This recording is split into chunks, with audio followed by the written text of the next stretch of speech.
नमस्कार, मैं डॉक्टर अर्चना राय, assistant professor Hindi, Shrimati नंदन बोगड़ा, राजकीय स्नातकोत्तर महाविद्यालय नैनी, प्रयागराज।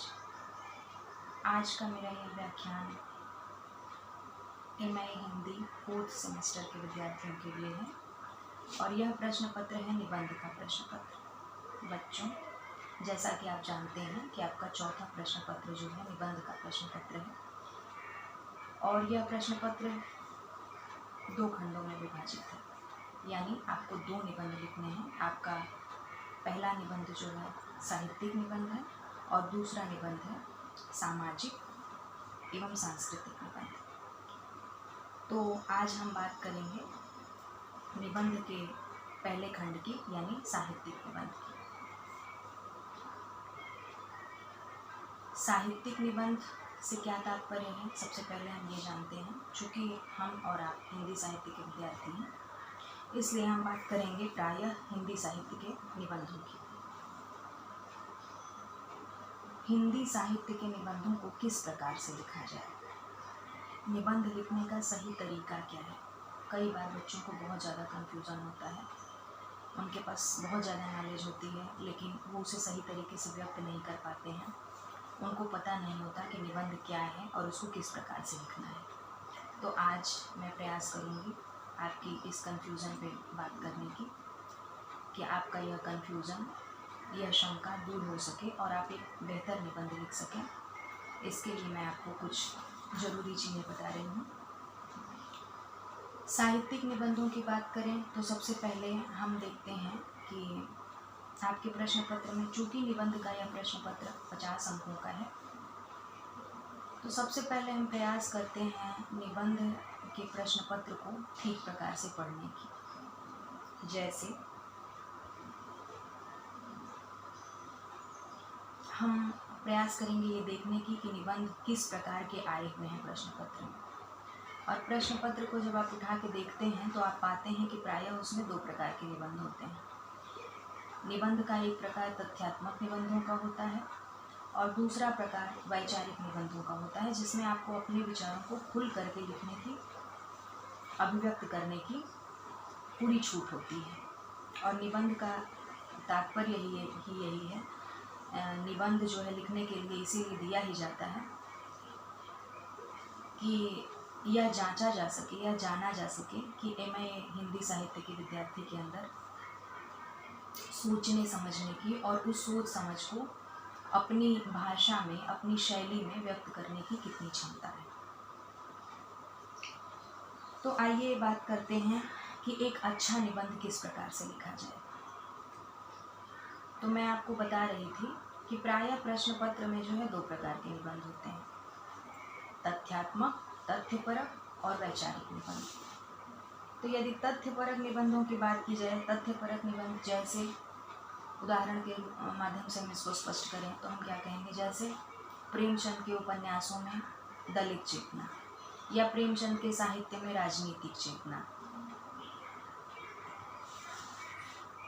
इस तरह का जो भी निबंध है। और दूसरा निबंध का दूसरा प्रकार यह तथ्यपरक निबंध है। अभी आगे इसको हम आगे चल करके और स्पष्ट रूप से व्याख्या करेंगे इसकी। दूसरा निबंध का दूसरा प्रकार जो है वैचारिक निबंधों का है, भावपरक निबंधों का है। अपने शब्दों में उसको खुल के अभिव्यक्त कर सकते हैं, जैसे सूरदास का वात्सल्य वर्णन, सूरदास का श्रृंगार वर्णन, कबीरदास का व्यक्तित्व, तुलसीदास की भक्ति भावना। प्रायः अगर हम अध्ययन करें तो हम देखेंगे कि इस प्रकार के निबंधों में तथ्यों की कम गुंजाइश रहती है। मेरे बार बार तथ्यों पर जोर देने का मतलब ये नहीं है कि तथ्यपरक निबंधों से हमको बचना चाहिए, लेकिन हमको प्रयास ये करना चाहिए कि तथ्यपरक निबंधों का चयन हम तभी करें जब हमारी बहुत अच्छी तैयारी हो, उस विषय पे हमारी बहुत गहरी पकड़ हो। जैसे मैं आपको उदाहरण दे रही थी प्रेमचंद के उपन्यासों में दलित चेतना। तो इसके लिए अगर आप निबंध के इस विषय को चुनते हैं तो आपको क्या जानकारी होनी चाहिए। सबसे पहले आपको जानकारी होनी चाहिए प्रेमचंद की, उसके बाद आपको जानकारी होनी चाहिए प्रेमचंद की संपूर्ण उपन्यास साहित्य की, यानी कौन सा उपन्यास कब लिखा गया, उसका प्रकाशन वर्ष क्या है, उस उपन्यास के प्रमुख पात्र कौन कौन से हैं और उसमें कितने पात्र दलित हैं, उन उपन्यासकारों, उन उपन्यास में उन व्यक्तियों के अंदर दलित चेतना है या नहीं है, किस उपन्यास में दलित चेतना है, किस में नहीं है, दलित चेतना है क्या, इत्यादि बातों की जानकारी आपको आवश्यक है।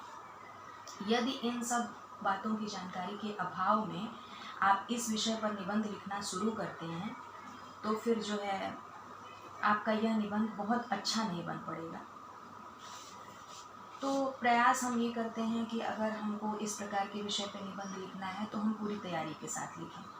और अगर दूसरे प्रकार के निबंध की बात की जाए, जैसे हमने आपसे बताया सूरदास का श्रृंगार वर्णन, सूरदास का वात्सल्य वर्णन, या कबीरदास का व्यक्तित्व, या तुलसीदास का व्यक्तित्व इत्यादि, या प्रेमचंद का ही व्यक्तित्व अगर हम ले लें, तो इस प्रकार के निबंधों की यदि हम बात करते हैं तो इसमें तथ्यों की संभावना कम रहती है और आप अपने विचारों को खुल करके अभिव्यक्त कर सकते हैं। जैसे यदि हम इस उदाहरण को और स्पष्ट करें तो हम कहेंगे सूरदास का वात्सल्य वर्णन। तो हम क्या करेंगे, सबसे पहले कोई भी निबंध हो, प्रायः निबंध जो है उसको हम दो भागों में बांट लेते हैं। जैसे अगर हम सूरदास के वात्सल्य वर्णन की बात करें तो हम क्या कहेंगे, सबसे पहले हम वात्सल्य बताएंगे कि वात्सल्य होता क्या है, और वात्सल्य को बताने के बाद हम बताएंगे कि वात्सल्य क्यों अन्य रसों से अच्छा माना जाता है, श्रेष्ठ माना जाता है। वात्सल्य में ऐसे कौन कौन से गुण मौजूद हैं, वात्सल्य के कौन कौन से पक्ष हैं, वात्सल्य के दो पक्ष हैं, संयोग पक्ष और वियोग पक्ष इत्यादि। ये सब बताने के बाद आप आगे आएंगे और आप आगे बताएंगे कि सूरदास का वात्सल्य वर्णन कैसा है। तो प्रायः यदि आप हिंदी साहित्य के विद्यार्थी हैं तो आप सूरदास के वात्सल्य वर्णन से परिचित होंगे। सूरदास का वात्सल्य वर्णन हिंदी साहित्य की अनुपम निधि है। शुरुआत यहाँ से करते हैं सूरदास के वात्सल्य वर्णन की। और जैसा कि हमने बताया कि सूरदास ने भी अपने वात्सल्य को संयोग और वियोग दोनों पक्षों में बांट करके रखा है। संयोग वात्सल्य के कुछ उदाहरण, वियोग वात्सल्य के कुछ उदाहरण, और कुछ पद, कुछ प्रसिद्ध पद, इतने प्रसिद्ध पद कि उनको बहुत अलग से याद करने की आवश्यकता भी नहीं है आपको।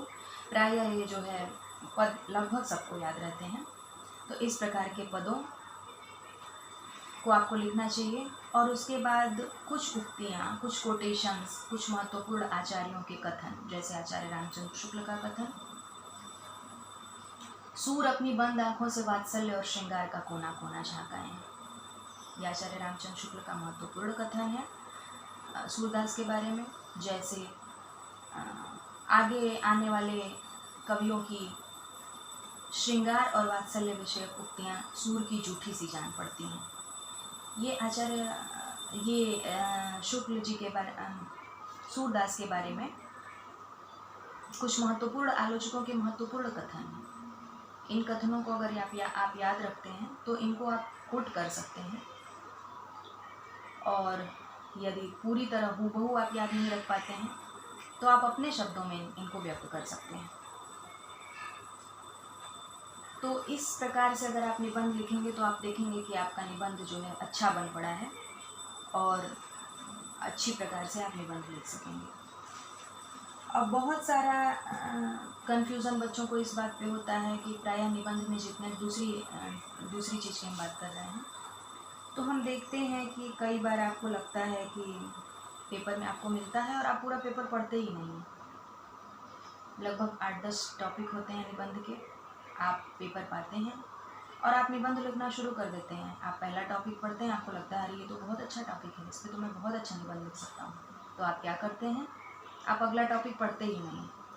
आपको लगता है कि जो है समय कम है और चूँकि यह पेपर जो है 100 नंबर का है, 50-50 नंबर के 2 निबंध हमको लिखने हैं, तो हमको बहुत ज़्यादा लिखना है, इसलिए समय बर्बाद करने की कोई आवश्यकता नहीं है।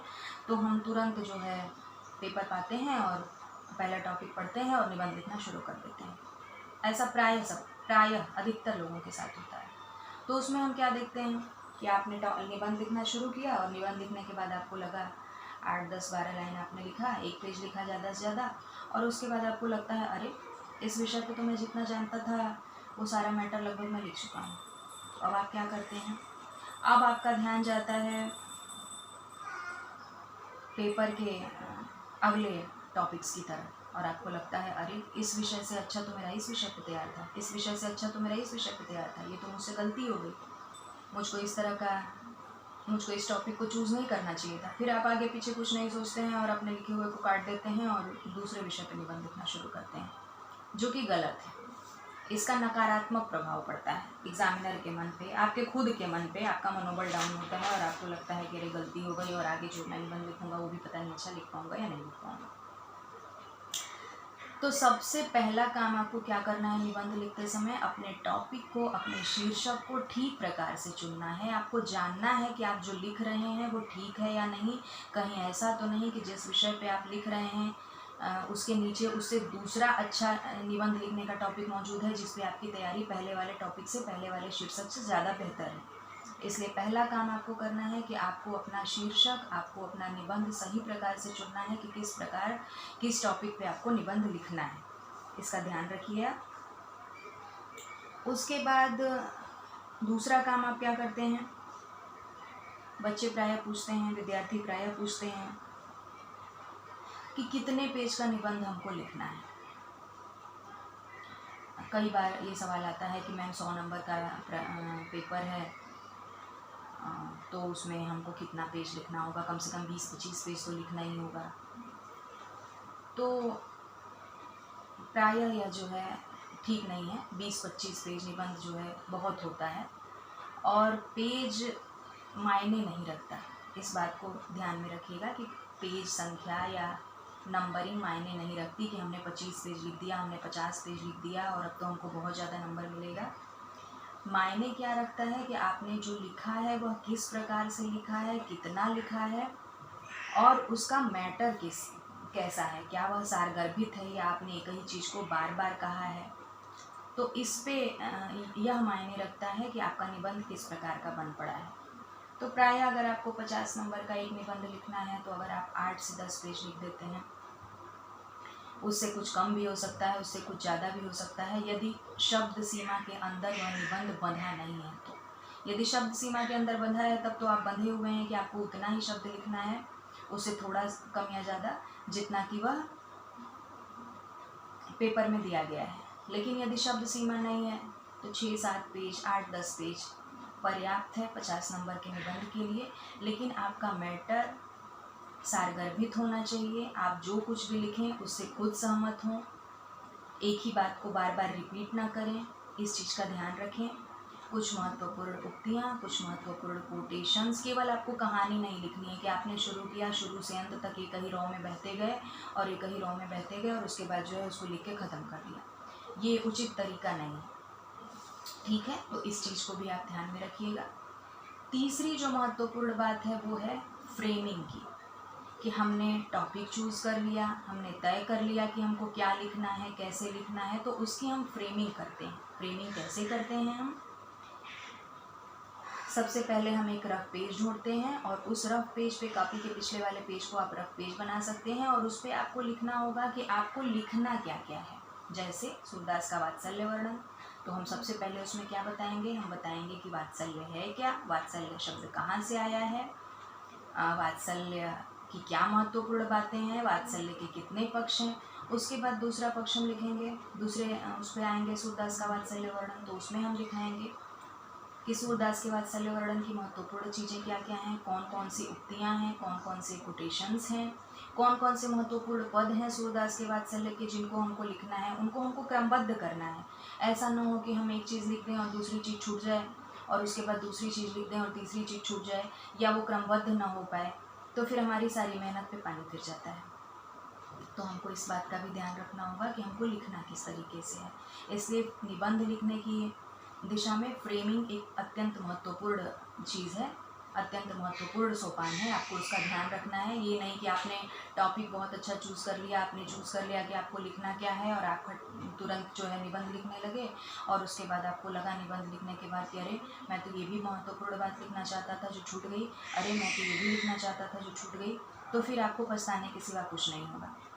फिर आप क्या करेंगे, कहीं ना कहीं उसको जोड़ेंगे जिससे आपकी राइटिंग गंदी होगी, या आप ओवर राइटिंग करेंगे, या क्रमबद्धता बिगड़ेगी चीज़ों की। इसलिए इन सब चीज़ों से बचने के लिए आपको निबंध की फ्रेमिंग करना आवश्यक है।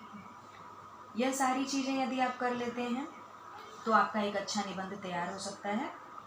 और इसके बाद जो है हम बात करेंगे कि निबंध जो है अगर आपने लिख लिया तो फिर आप देखेंगे कि निबंध जो है कैसा आपने लिखा है, क्या लिखा है, कोई महत्वपूर्ण चीज़ छूट तो नहीं गई है। तो इसलिए निबंध लिखने से पहले इन बातों का ध्यान रखना अति आवश्यक है। उसको मैं संक्षेप में पुनः बता देती हूँ। सबसे पहले हम देखेंगे, पेपर पाएंगे, हम देखेंगे कि हम किस विषय पे बहुत अच्छा निबंध लिख सकते हैं, विषय का चयन। उसके बाद उस विषय की फ्रेमिंग अत्यंत महत्वपूर्ण है निबंध लिखने की दिशा में। और उसके बाद हम चूज़ करेंगे, हम देखेंगे कि निबंध ऐसा हो जिसमें हमारे विचारों को सामने आने की संभावना ज़्यादा हो। तो उस प्रकार के निबंध का चयन करके हम निबंध लिखना शुरू करेंगे और उसके बाद जो है हमारा निबंध बिना किसी शंका के अच्छा बन पड़ेगा। तो इसी के साथ मैं अपनी बात को समाप्त करती हूँ। आपकी जो भी शंका होगी उसको आप कुछ महत्वपूर्ण टॉपिक्स लीजिए निबंध के और अनसॉल्व्ड उठाइए, पिछले साल के पुराने प्रश्न पत्र उठाइए और कुछ महत्वपूर्ण विषयों को चुनिए और उस पर निबंध लिखना शुरू करिए और देखिए कि आपका निबंध अच्छा बनता है या नहीं, आप अपने निबंध से स्वयं संतुष्ट हैं या नहीं। और ऐसा करने के बाद पुनः हम अगली कड़ी में बात करेंगे सामाजिक और सांस्कृतिक निबंधों पर। तब तक के लिए धन्यवाद।